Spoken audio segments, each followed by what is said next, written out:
Ethan's neighborhood was the picture of suburban peace. A charming, quiet cul-de-sac where families enjoyed barbecues, kids played hopscotch on the sidewalks, and the sound of wind chimes filled the air. At the edge of the neighborhood sat Ethan's pride and joy, a small private farm that had been in his family for generations. Surrounded by a sturdy fence and boasting a vibrant garden, a cozy barn, and a rooster weather vane spinning atop the roof, the farm was his sanctuary from the mundane chaos of city life. But every paradise has its serpent, and in this case, it was Karen. Karen wasn't just any neighbor, she was the self-proclaimed queen of the HOA. Armed with an iron will, a clipboard, and an uncanny ability to find fault in the tiniest of things, she saw the neighborhood not as a community, but as her personal kingdom. Her reign of petty terror had left many in the neighborhood quietly grumbling, but no one dared to openly challenge her. That is, until she turned her sights on Ethan and his farm. It started innocently enough, or as innocent as Karen could manage. She appeared at Ethan's doorstep one sunny morning, clipboard clutched to her chest like a shield of righteousness. Her tone was polite, but her expression betrayed the storm brewing underneath. "Ethan," she began, her voice dripping with condescension, "I'm sure you're aware of our HOA guidelines. Your fence looks questionable." Ethan raised an eyebrow. "Questionable?" he repeated, glancing over at the sturdy, well-maintained wooden fence that had stood there long before the HOA even existed. Karen's eyes narrowed as she nodded sharply. "Yes. It doesn't align with the aesthetic standards of the neighborhood." Suppressing a chuckle, Ethan replied, "Karen, it's a fence. It's literally designed to blend in." But Karen was undeterred. "Rules are rules," she said with a tight smile before handing him a neatly typed violation notice. As she walked away, Ethan couldn't help but shake his head, wondering how someone could take offense so personally. Little did he know, this was only the beginning. Karen's clipboard crusade had just started, and Ethan's peaceful farm was about to become ground zero for her latest power trip. Karen's clipboard became a weapon of mass frustration as she ramped up her campaign against Ethan's farm. It seemed like every day, a new violation notice appeared in his mailbox, each more absurd than the last. One morning, Ethan found a bright pink slip accusing him of unauthorized vegetation because his sunflowers were taller than the HOA's recommended height. Another day, she cited him for the reflective hazard caused by the rooster weather vane atop his barn. Ethan couldn't decide whether to laugh or cry. Karen didn't stop at notices. She took her patrols to the next level, pacing the edge of Ethan's property with the intensity of a prison warden inspecting for contraband. On one occasion, she stood on the sidewalk, hands on her hips, glaring at Ethan's barn like it had insulted her new haircut. When Ethan caught her pointing a laser pointer at his fence, presumably measuring its height, he couldn't contain his disbelief. "Karen, are you serious right now?" he called out, leaning over his porch railing. She turned, clipboard at the ready. "I'm ensuring compliance," she snapped, as though she was single-handedly preserving the sanctity of the neighborhood. Her antics escalated when she began enlisting other HOA members to join her cause.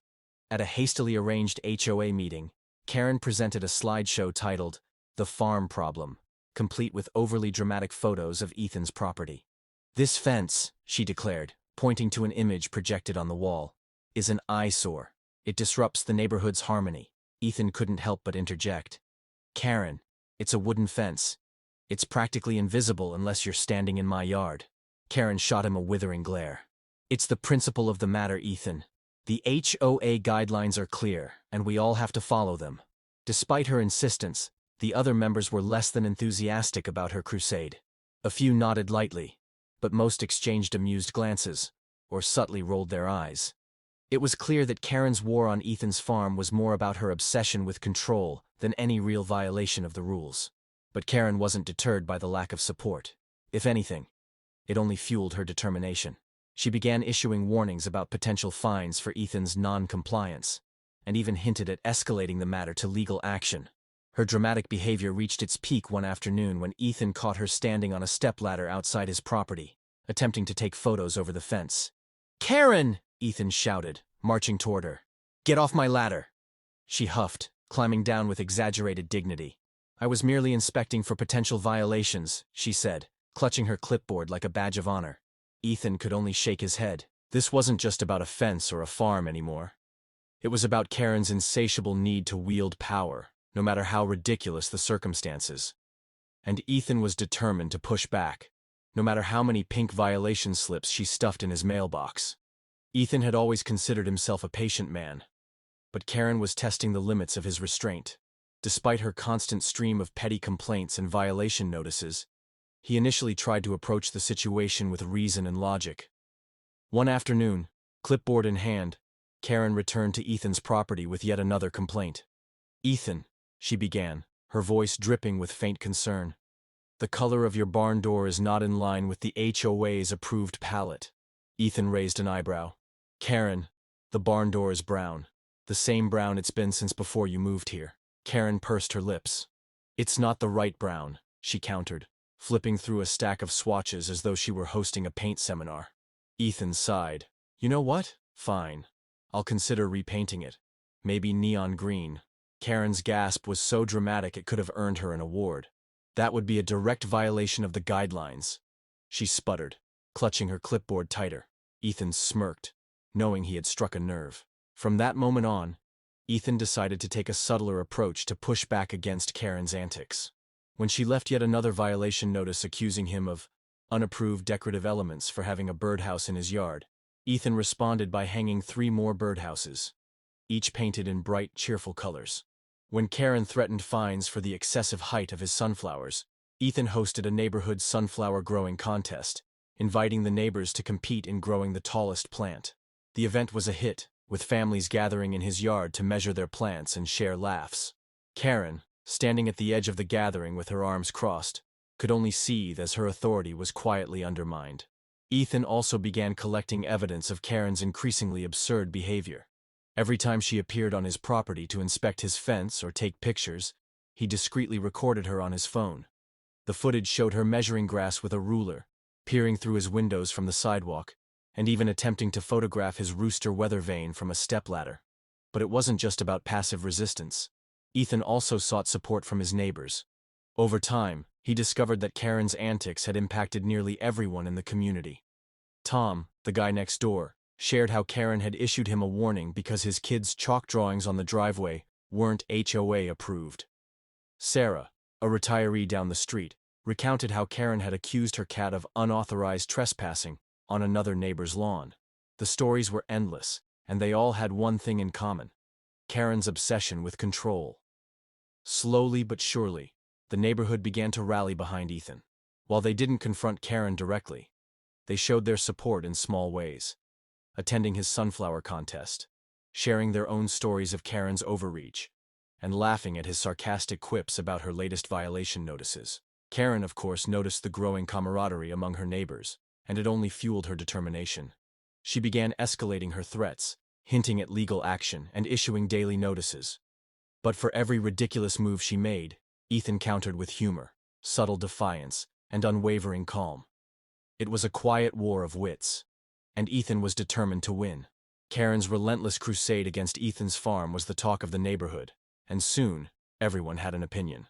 Some saw her as a necessary enforcer of order, while others thought she was taking her role as HOA president way too seriously. Regardless of where they stood, one thing was certain: Karen's antics had become a source of entertainment for everyone around. Tom, Ethan's next-door neighbor, was the first to weigh in. One evening, as Ethan was watering his garden, Tom leaned over the fence and chuckled. "Heard Karen's at it again. What is it this time? Your scarecrow is too intimidating?" Ethan laughed, shaking his head. "Close. She says my fence is disrupting the aesthetic flow." Tom snorted. "Aesthetic flow? This isn't an art gallery. It's a neighborhood." As Karen's obsession grew, so did the stories from other neighbors. Sarah, the retired teacher who lived 2 houses down, shared her own run-in with Karen. "She fined me last year for having a bird feeder. Said it attracted undesirable wildlife." "Can you believe that?" she said, sipping her tea. "I told her the only wildlife around here was her attitude." Then there was Rachel, a young mom whose kids loved to draw with chalk on their driveway. "Karen actually knocked on my door to tell me their drawings weren't up to community standards," Rachel said, rolling her eyes. "They're kids, Karen, not muralists." Despite Karen's attempts to maintain control, the neighborhood began quietly uniting behind Ethan. It started with small acts of rebellion. Tom left his grass uncut for a week longer than usual, just to see if Karen would say something. Sarah added a second bird feeder to her yard, daring Karen to send another notice. Rachel's kids, sensing the tension, started drawing extra-large chalk pictures, including a cartoon version of Karen holding her clipboard. Word of Ethan's subtle retaliation, like the sunflower contest, spread quickly, and neighbors began stopping by his farm to lend their support. Ethan noticed how their shared frustration with Karen brought them closer together. At one point, during an impromptu barbecue Ethan hosted on his farm, the stories reached a peak of hilarity. Tom recounted how Karen once tried to measure the exact distance between his trash cans and the curb. Sarah revealed that Karen had taken it upon herself to inspect her flower beds for non-compliant blooms. Laughter erupted as Rachel shared the infamous tale of Karen filing a formal complaint about a stray cat trespassing on someone's lawn. Not everyone was on Ethan's side, though. A few neighbors, Karen's loyalists, whispered among themselves at the barbecue, shaking their heads disapprovingly. "Rules are rules," one of them muttered. If Ethan just followed them, Karen wouldn't have to step in. But the majority of the community seemed to agree that Karen had crossed the line. The once divided neighborhood was now a mix of quiet defiance and growing solidarity, all centered around Ethan's farm. It wasn't just about fences or sunflowers anymore.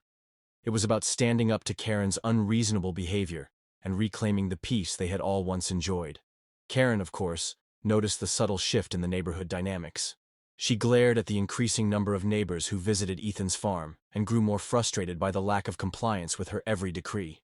Her clipboard became her constant companion, as if she could use it to regain the control she felt slipping through her fingers. But the more she tightened her grip, the more the neighborhood resisted. Ethan's farm became a symbol of quiet rebellion, a rallying point for everyone fed up with Karen's reign of HOA tyranny. The stage was set for the conflict to escalate further, with the entire community now playing a part in the drama. Karen's escalating antics reached a new level of absurdity as she realized she was losing her grip on the neighborhood.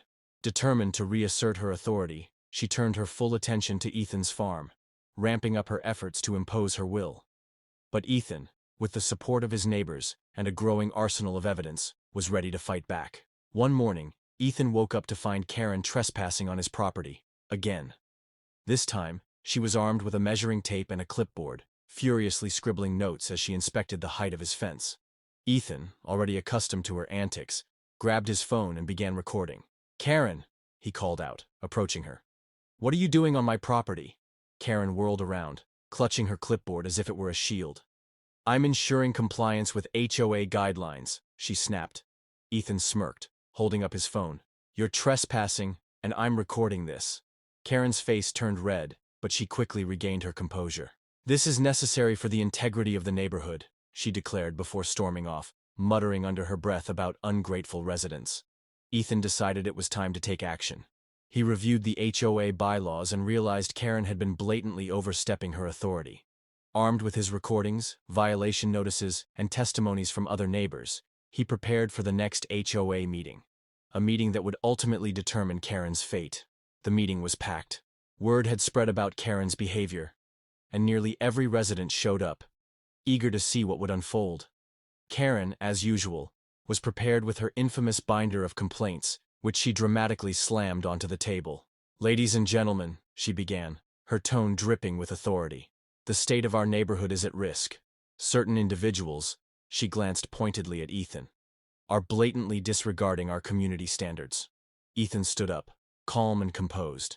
"If by community standards you mean your personal vendettas, then yes, I suppose I am." The room chuckled, and Karen's glare sharpened. Ethan began presenting his case. He played video clips of Karen trespassing on his property, measuring his grass, and taking pictures over his fence. He read aloud the ridiculous violation notices she had issued, and highlighted how many of them had no basis in the HOA's official guidelines. Finally, he called on his neighbors to share their experiences. Tom was the first to speak. "She fined me for leaving my trash cans out 5 minutes after pickup." 5 minutes, he exclaimed, shaking his head. Sarah added, "She said my bird feeder attracted undesirable wildlife. Last I checked, cardinals and blue jays weren't a threat to the neighborhood." Rachel chimed in. "She complained about my kids' chalk drawings. They're kids, not graffiti artists." The room erupted in laughter and murmurs of agreement. One by one, The neighbors shared their stories. Karen's face grew redder with each testimony, but she tried to maintain her composure, insisting she was only enforcing the rules. When it was Ethan's turn again, he delivered the final blow. According to the HOA bylaws, he said, holding up the document, Karen has not only overstepped her authority, but has also violated multiple rules herself, including trespassing, harassment, and misuse of HOA funds for personal grievances. Gasps filled the room. Karen tried to interject, but the evidence was overwhelming. The HOA board members, who had remained silent until now, exchanged glances and nodded. Based on the evidence presented, one of them said, "It's clear that Karen has been acting outside her authority. Effective immediately, Karen is removed as HOA president." The room erupted into applause and cheers. Karen, speechless for the first time, grabbed her clipboard and stormed out of the meeting. Her reign of tyranny was officially over. But the poetic justice didn't end there. A week later, Karen received her own violation notice for her overly bright, non-compliant holiday decorations. The irony wasn't lost on the neighbors, who celebrated her downfall with a block party on Ethan's farm. As Ethan stood among his neighbors, watching the children play and the community laugh together, he couldn't help but feel a sense of satisfaction. Karen's reign was over, and the neighborhood could finally return to the peaceful, welcoming place it was meant to be. With Karen officially dethroned as HOA president, the neighborhood collectively exhaled a sigh of relief. Her absence was palpable, and for the first time in years, the cul-de-sac felt lighter, freer. But karma, as they say, has a way of delivering poetic justice. And Karen's downfall was far from over. It started with the very HOA rules she had weaponized against everyone else. A week after the fateful meeting, Karen received an official notice from the new HOA president, Tom. As one of his first acts in office, Tom had conducted a thorough review of Karen's property, applying the same scrutiny she had inflicted on others. The verdict? Karen was in violation of multiple HOA guidelines. Her offenses ranged from the unapproved bright pink flamingos scattered across her lawn to the string of blinding holiday lights she had draped over her house well before the HOA-approved decorating period.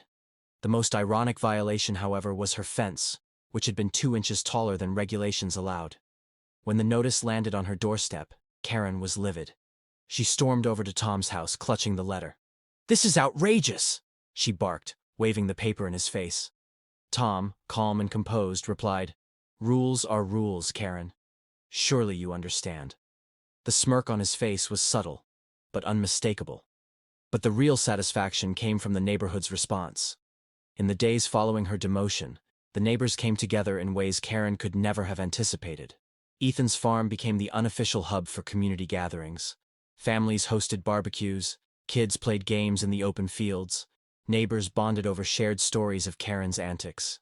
Ethan, ever the gracious host, decided to throw a celebration, a symbolic freedom party. The event was attended by nearly every household, and the mood was jubilant. Tom delivered a short, humorous speech, thanking Ethan for standing up to Karen and bringing the neighborhood together. The highlight of the evening came when Sarah, the retired teacher, unveiled a surprise.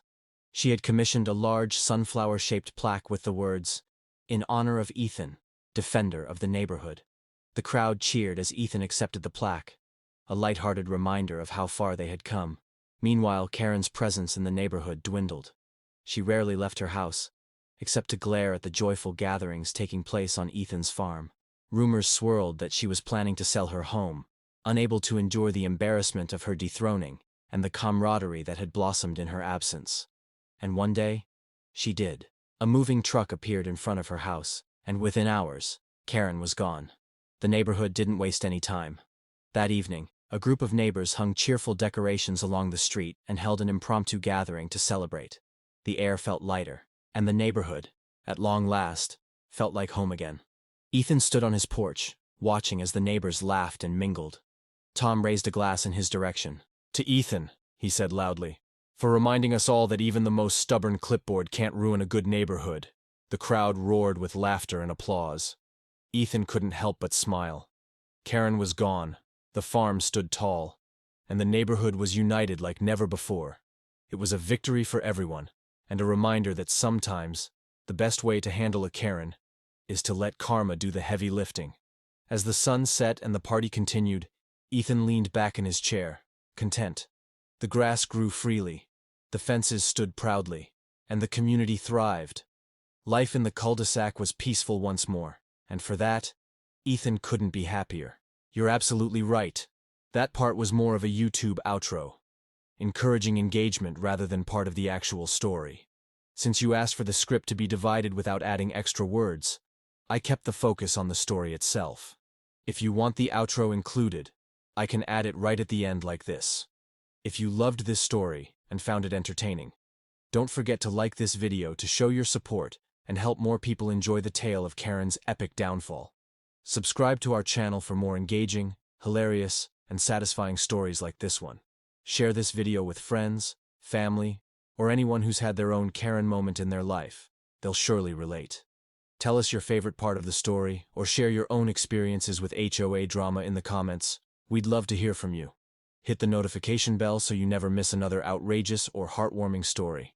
Thanks for being part of our community. See you in the next one.